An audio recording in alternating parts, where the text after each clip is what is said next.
원래 설교의 제목은 우리를 인도하시는 하나님이었습니다.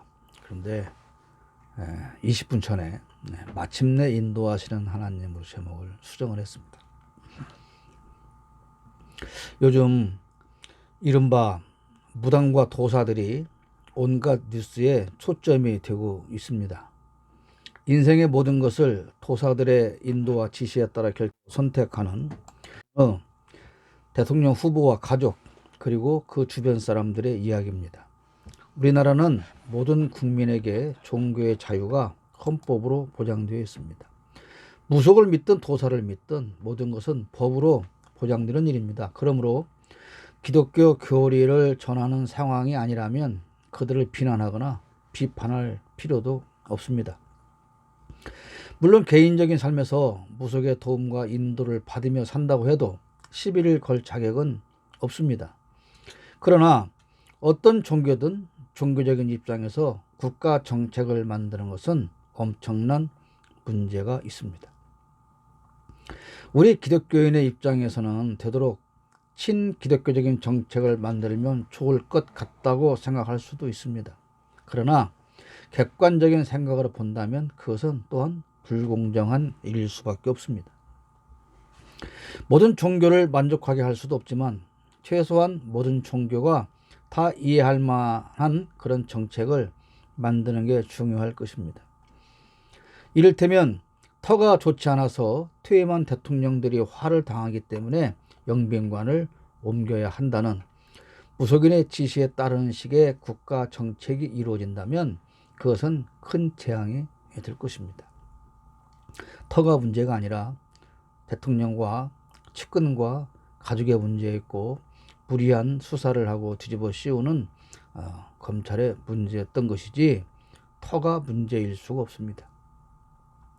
그런데도 기독교와 교회 지도자들은 이 사안에 대해서 입을 꾹 다물고 있습니다. 다행히도 지난주에 통합 측에서 또 성명이 나오긴 했지만 왜 이렇게 많은 기독교 지도자들이 그들을 지지하고 있는지 그 이유를 참으로 알 수가 없습니다. 무당과 같이 하겠다는 것인지 그거를 도저히 이해할 수가 없죠. 우리는 하나님의 인도하심을 믿고 그 인도하심에 따르는 삶을 삽니다. 그래서 오늘 여기까지의 삶이 이루어진 것이죠. 우리는 흔히 하나님께서 갈대아 우리에 살던 아브라함을 가나안으로 가라고 하신 것으로 생각합니다만 그렇지 않습니다. 아브라함의 아버지 데라는 이미 오래전에 가족을 이끌고 갈대아 우르를 떠납니다. 고향을 떠나는 것이죠. 그리고 가나안을 향해서 가다가 하란 땅에 머무르게 되었다고 11장 31절에 말합니다. 데라는 아들 아브람과 하란에게서 난 손자 롯과 여기서 하란에게서 난 손자는 하란은 사람 이름입니다. 하란에게서 난 손자 롯과 아들 아브라함의 아내인 며느리 사레를 데리고 가나안 땅으로 오려고 바빌로니아의 우르를 떠나서 하란에 이르렀다. 그는 거기에다가 자리를 잡고 살았다. 하란 땅에 머물렀던 데라는 결국 가나안을 가지 않고 거기서 죽습니다. 32절을 보면 데라는 205년을 살다가 하란에서 죽었다. 그렇게 기록하고 있죠. 아브라함의 아버지 데라는 가나안을 향해서 고향을 떠나왔으나 하란 땅에 도착해서는 가나안으로 가고 싶은 마음이 사라집니다. 아브라함이 아버지와 살던 갈대아 우르는 영화롭다는 뜻을 가진 도시입니다. 갈대아 우르는 상업, 천문학, 점성술이 발달한 도시로서 우상 숭배의 근원지였고 달을 신으로 섬겼던 곳입니다. 그래서 바벨탑 꼭대기에는 달을 섬기는 신전을 만들었죠. 이슬람 사원의 꼭대기에 달의 형상이 있는 거 여러분 아십니까? 이슬람 사원을 잘 보면 우리는 십자가를 세우지만 그들은 초생달의 모양을 만들어 세우는 것을 볼 수가 있는데 이것은 우연이 아닙니다. 아브라함을 그들은 조상으로 섬기면서 아브라함이 태어났던 곳을 상징하는 그런 초생달을 형상화한 것이죠. 이런 우르에서 아브라함을 꺼내기 위해서 하나님은 데라를 감동시키셨고 가나안으로 향하게 했던 것입니다. 이것은 우리와 같은 세상에서 살던 우리를 불러내어서 가나안과 같은 천국으로 인도하시는 우리를 향한 하나님의 모습을 보여주는 사건입니다. 그러므로 아브라함의 가나안 여정은 우리의 신앙 여정을 보여주는 것이죠. 즉 하나님께서 우리를 어떻게 인도해 가시는가 하는 것을 이 아브라함의 여정을 통해서 우리에게 설명해 주시는 것입니다. 이렇게 우르를 떠난 아브라함의 아버지와 가족은 하란 땅에 도착하게 되죠. 하란 땅은 건조하다는 뜻을 가지고 있습니다. 역시 상업의 요충지였으며 부유한 장소였습니다. 그러나 여기도 갈대아 우르처럼 달의 신을 섬기던 곳이었습니다.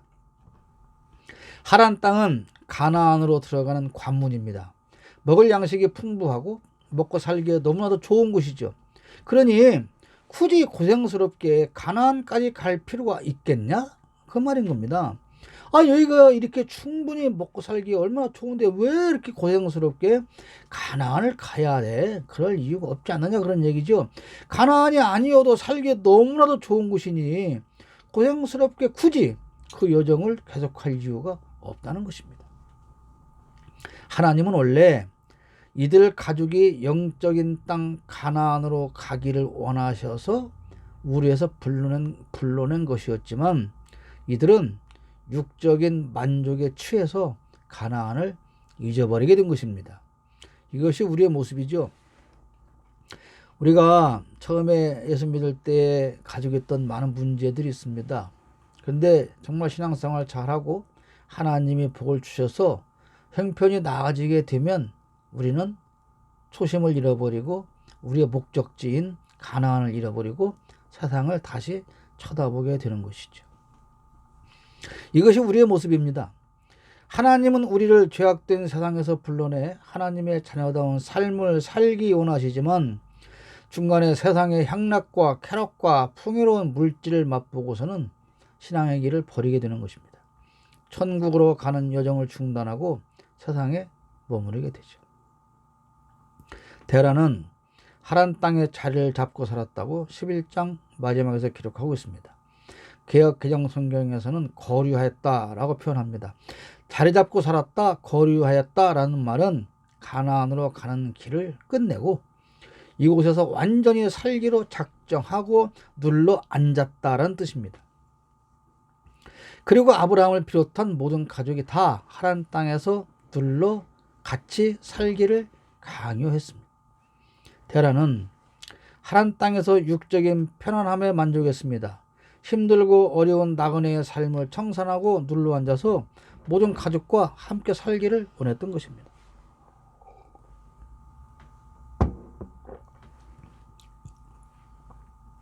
하란 땅은 가나안으로 가는 길에 잠시 거쳐가는 경유지입니다.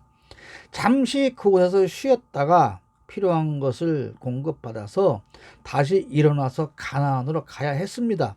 그러나 데라는 그렇게 하지 않았습니다. 우리에게 이 세상은 잠시 왔다가 가는 곳입니다. 하란입니다. 하란 땅처럼 가나안에 들어가는 관문일 뿐입니다. 정착지가 아닙니다. 구원받은 우리는 이 땅이 정착지가 아니라 천국이 정착지라는 사실을 절대로 잊으면 안 되는 것이죠. 세상에 취해서 정신줄 놓고 눌러 앉으면 안 되는 곳이 바로 이 세상이라는 것입니다. 결국 아브라함의 아버지 데라는 가나안 땅을 밟지 못하고 하란 땅에서 죽었다고 11장에서 말씀하셨지 않습니까? 신앙인으로 부름을 받았으나 세상에 취해서 결국은 천국을 보지 못하고 세상을 떠나는 불행한 사람들이 많이 있습니다. 이 땅의 생활에 정신 못 차리고 육신의 편안함만 도모한다면 하나님이 허락하신 가나안은 보지 못하게 됩니다.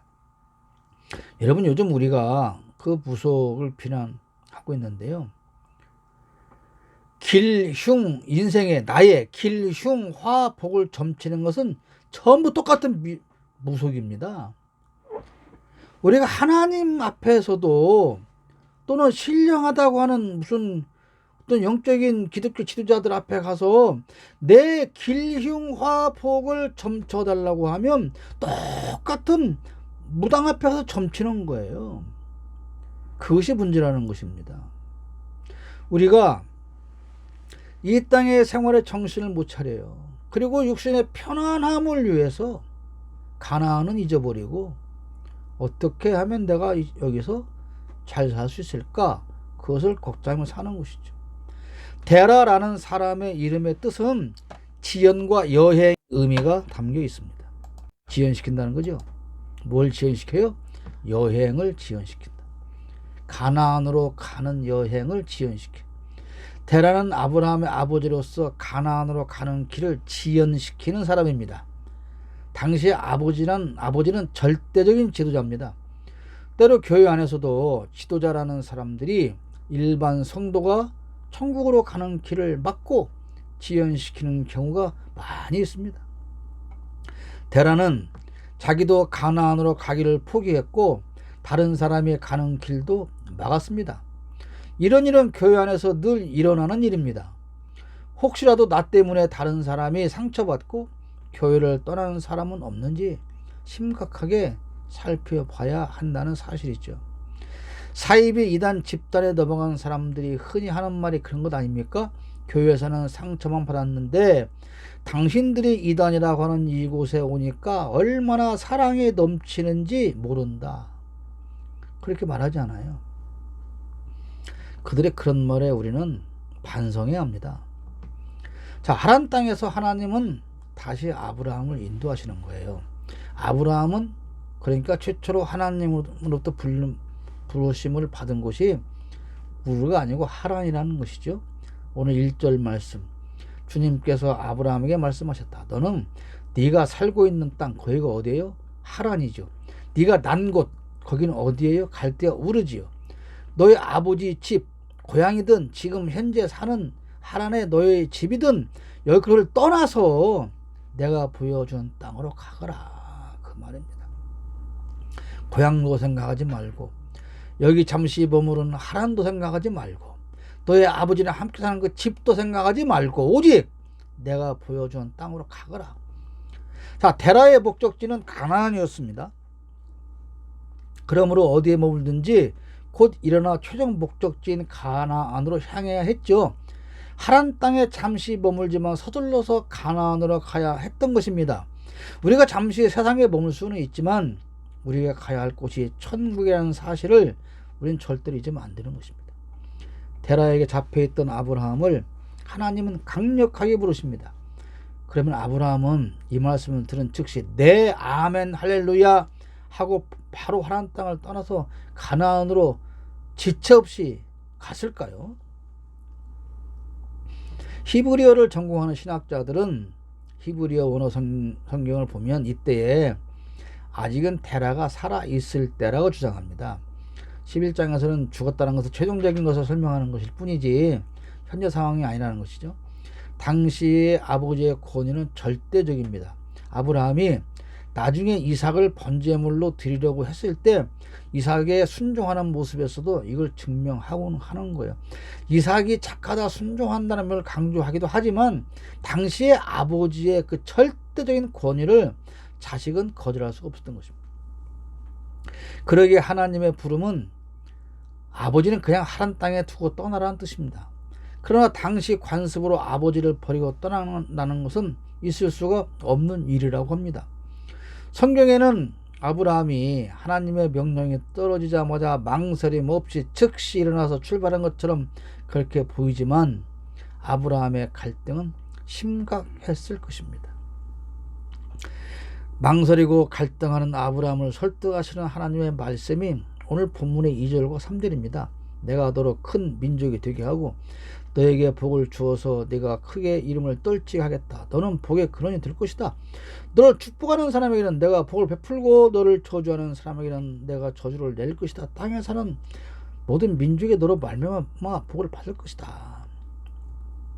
자, 항상 제가 말씀드리지만 우리는 성경을 볼 때 시나리오 작가적인 입장에서 봐야 할 필요가 있고요. 연극 무대 아래에 있는 관객의 입장에서 전개되는 상황을 상상하며 보아야만 그 성경에서 간단하게 묘사된 사건을 우리가 이해할 수가 있는 거예요. 자, 하란에서 아버지랑 부족함 없이 잘 살고 있는 아브라함. 느닷없는 그에게 하나님의 명령이 내려오지요. 그 아브라함은 갈등할 수밖에 없지요. 자, 오늘 2절과 3절을 보면 그렇게 설명할 수가 있어요. 내가 너를 큰 민족이 되게 하겠다. 아니, 하나님, 내가 여기서 잘 살고 있는데 나 혼자 지금 떠나면 어떻게 됩니까? 아니야, 걱정하지 마. 큰 민족이 되게 해줄 거야, 내가. 그리고 네 이름은 크게 떨치하겠다. 아니, 그러면 여기 아버지랑 놔두고 나 혼자 가서 내가 어떻게 부자로 살겠습니까? 걱정하지 마. 네가 복의 근원이 될 거야. 너를 축복하는 사람에게는 내가 복을 베풀고 너를 저주하는 사람에게는 내가 저주를 낼. 걱정하지 마. 땅에 사는 모든 민족이 너로 말미암아 복을 받을 것이다. 이렇게 끊임없이 대화를 통해서 지금 하나님은 아브라함을 설득하고 있는 거예요. 그래야 우리가 이 성경 말씀을 이해할 수가 있는 거예요. 가라, 그러니까 네, 그게 아니잖아요. 우리 신앙생활이 그렇지 않습니까? 하나님께서 가라 그러면 네, 그럽니까? 그렇지 않아요. 끊임없는 갈등과 아니면 좋겠다는 기도와 이런 속에서 우리가 결국은 하나님의 뜻에 순종하는 것과 마찬가지로 아브라함도 그랬던 것입니다. 결국 하나님께 설득당해서 먼 곳으로 이민을 준비하지요. 아브라함이 나이가 몇 살이에요? 75입니다. 아내와 조카와 모든 식솔과 대규모의 가축 행렬을 이끌고 알지 못하는 그곳으로 떠나는 아브라함의 모습, 그 심정을 우리가 이해하지 않으면 이 말씀을 통해서 은혜를 받을 수가 없어요.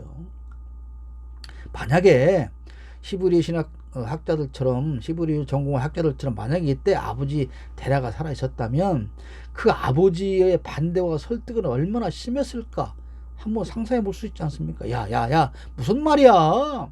나도 가나안으로 가려고 마음먹고 여기까지 왔잖아. 너도 알잖아. 근데 와보니까 여기가 얼마나 살기가 좋냐? 아, 너도 지금 잘 살고 있잖아.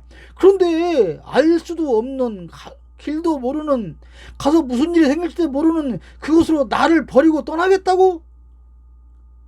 어떻게 네가 그럴 수 있어?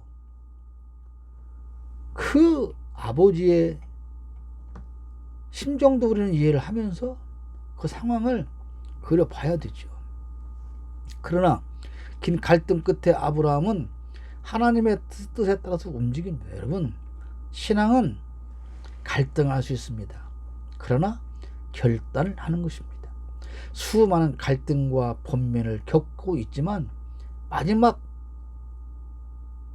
바른 선택을 내려야만 되는 것입니다. 그런 결단이 있었기에 아브라함은 하나님께서 약속해 주신 모든 복을 다 누리게 된 것 아닙니까? 그 결단 때문에요. 결국 아브라함은 하나님의 인도로 마침내 가나안에 도착하게 되었다고 5절에 그렇게 기록하고 있어요. 마침내가 중요해요. 아브라함은 아내 사레와 조카 롯과 하란에서 모은 재산과 거기에서 얻은 사람들을 거느리고 가나안 땅으로 가려고 길을 떠나서 마침내 가나안 땅에 이르렀다. 아브라함이 하란을 떠나서 가나안까지 가는 길을 알 리가 없잖아요. 무슨 구글 맵이 있는 것도 아니고 내비게이션이 있는 것도 아니잖아요. 가는 여정에서 얼마나 많은 어려움을 겪었는지, 어떤 난관이 가로막았는지 알 길은 없어요. 그런데 중요한 것은 마침내 하나님께서 목적지로 인도하셨다는 사실이에요. 여기서 마침내라는 표현이 중요한 거예요. 그래서 마침내라는 표현은 뭡니까? 시간적으로도 많은 시간이 걸렸던 것이 아닐까? 그리고 결코 그 여정이 순탄하지 않았음에도 불구하고 많은 고난과 역경이 있었고, 어려움도 있었고, 번민도 있었고, 정말 가야 되나 다시 돌아가야 되나 그런 갈등도 있었겠으나 하나님께서 인도하시니 마침내 가나안 땅에 도착하게 되었다, 이런 말이죠. 많은 사람들이 말합니다. 내가 오늘 이런 자리에 있게 될 것을 상상하지 못했습니다. 그렇습니다. 저 역시도 이 나이 먹어서 이 노년을 군산이라는 곳에서 살게 될 것을 한 번도 계획하거나 생각해 본 적이 없습니다. 젊어서 고학하며 목회를 시작했을 때 내가 목회를 그만두고 인력시장에 나가서 현장 노동자가 되거나 건축업자가 될 것이라는 상상도 해본 적이 없습니다. 또 튀어나와서 이렇게 현장 노동자로 살면서 건축업자로 살면서도 환경운동가라는 이름을 얻거나 시민운동가라는 이름을 얻을 것도 역시 마찬가지로 상상해 본 적이 없습니다. 또한 목표를 그만두고 이렇게 노동의 삶을 살면서 다시 내가 사람들 앞에서 설교를 할 수 있을 것이라고 상상해 본 적도 없습니다. 그러나 하나님은 계획하시고 이끌어 오셨습니다. 오늘로 이곳 골방에서의 예배가 마지막이 됩니다. 2년 1개월 25개월 만에 우리는 25평이나 되는 넓은 곳에서 잘 갖춰놓고 예배하게 될 줄도 역시 상상하지 못했습니다. 물론 호화로운 예배당, 대규모 예배당과 어찌 비교할 수 있겠습니까만은 저는 너무 감격스러워서 정말 잠이 오지 않습니다. 이 골방에서 예배하며 저는 한 가지 꿈이 있었어요. 그 꿈은 5명만이라도 넓게 앉아서 예배할 수 있으면 좋겠다. 이 정도의 바람을 가지고 이 동네를 이렇게 걸 때 한 10평 남짓 되는 비어있는 건물들 보면 야, 저것만 있어도 참 좋겠다. 그런 생각을 한 번씩 봤습니다. 이 골목에도 몇 군데가 있고 배도 있고 생각을 해봤습니다. 겨우 그런 바람을 가졌어요. 그러나 그것을 얻기 위해서 또는 그것을 달라고 간절히 기도해 본 적도 없습니다. 하나님이 주시면 좋겠다. 그런 정도였죠. 그러나 하나님은 수많은 사람을 움직이고 감동하셔서 이번 일을 진행해 주셨습니다. 약 70여 명 정도가 10,000원 이상 해서 순수하게 1,000,000원 정도를 만들어 주셨습니다. 나머지도 하나님의 은혜로 우리가 감당할 수 있었습니다. 이제 저도 나이가 있고 기력도 많이 약해져서 몸으로 하는 일이 어느 것 하나 쉬운 것이 없었지만 밤에 자다가 깨어서 문득 생각나는 것들을 다음날 기쁜 마음으로 만들어 왔고, 그리고 어제까지 이제 마침내 완성이 되었습니다. 물론 아직도 사소하게 미비한 것들이 있겠습니다만은 제가 보기에는 부족함이 없습니다. 마침내 제가 목회를 시작한 것이 33살이었는데 딱 따블에 되었을 때 66살에 마침내 이렇게 예배할 수 있도록 하나님은 이끌어 주셨습니다. 제가 김태복 집사님을 처음 만났을 때, 이영숙 권사님을 처음 만났을 때, 시인 정윤아 씨를 내가 소개받고 만났을 때 오늘과 같은 이런 날이 오리라고 누가 상상을 했겠습니까? 그러나 하나님은 아주 오래전부터 당신의 일을 이루기 위해서 계획을 세우시고 사람을 고르시고 우리를 달아보시고 채점해 보시면서 철저하게 준비하셨고 마침내 이루어 주신 것입니다. 아브라함은 마침내 그 오랜 세월 동안 그 많은 갈등과 어려움과 고난과 역경과 환난이 있었음에도 불구하고 하나님은 마침내 아브라함을 가나안 땅으로 도착시켜 주셨습니다. 하나님이 인도하신 것입니다. 아브라함이 해낸 것이 아닙니다. 하나님께서 마침내 인도해 주신 것입니다.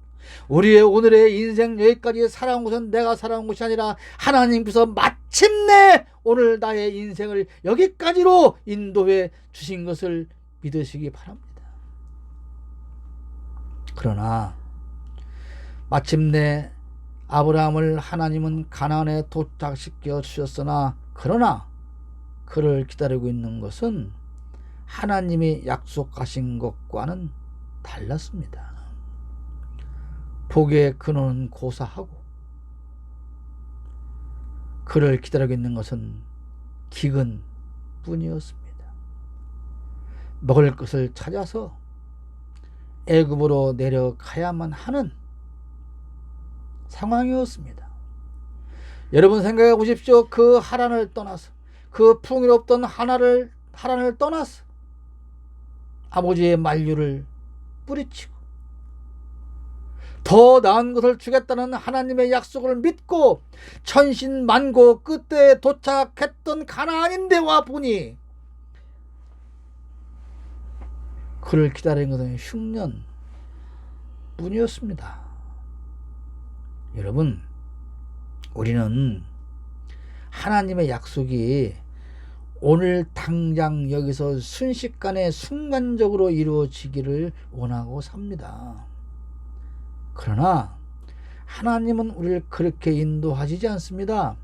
내가 서울에 가야 할 때 순간 이동으로 서울에 도착하는 것이 아니고 내 차를 몰고 가든 KTX를 타고 가든 고속버스를 타고 가든 가다가 신호등도 걸리고 고속도로도 들르고 휴게실도 들르고 음식도 먹고 길이 막히기도 하고 여러 난관이 있습니다. 사고가 난 것을 보기도 하고 그러지만 마침내 몇 시간 후에 우리는 서울에 도착하는 것처럼 하나님은 그렇게 우리를 인도해 가시는 것입니다. 마침내. 도중에 얼마든지 어려움을 만날 수 있습니다. 그럼에도 불구하고 그래서 우리는 마침내 인도하실 하나님을 믿기 때문에 중간에 포기하거나 낙심하거나 실망하지 않고 돌아서지 않고 하나님의 인도하심을 믿고 묵묵히 극복하고 그 길을 걸어서 가는 것입니다. 기근이 있을지라도 흉년이 있을지라도 적군이 앞을 막을지라도 하나님은 여전히 아브라함의 손을 잡고 가나안으로 이끌고 가셨습니다. 가다가 길을 잃었을지라도 우리의 인생도 마찬가지입니다. 우리 대한민국도 마찬가지입니다. 우리 대한민국도 반드시 하나님께서 마침내 인도하여 주실 걸 저는 믿습니다. 무당 따위에게 이 나라를 맡기실 하나님이 아니라는 사실을 우리는 확실히 믿습니다. 지금 절망스럽게 보이지만 도대체 이 나라에 희망이 없는 것처럼 보이지만 어떻게 해야 할고 통탄할 일밖에 없는 것처럼 보이지만 그러나 하나님은 우리를 인도하신 하나님은 우리의 손을 잡고 우리와 우리 청목 공동체와 한국교회와 대한민국을 마침내 하나님이 목적하신 그곳으로 인도해 주실 줄로 믿습니다. 새해에도 여전히 우리를 인도해 가실 하나님을 믿고 찬양합니다. 마침내 하나님은 우리를 목적지로 인도하실 것이기에 그렇습니다.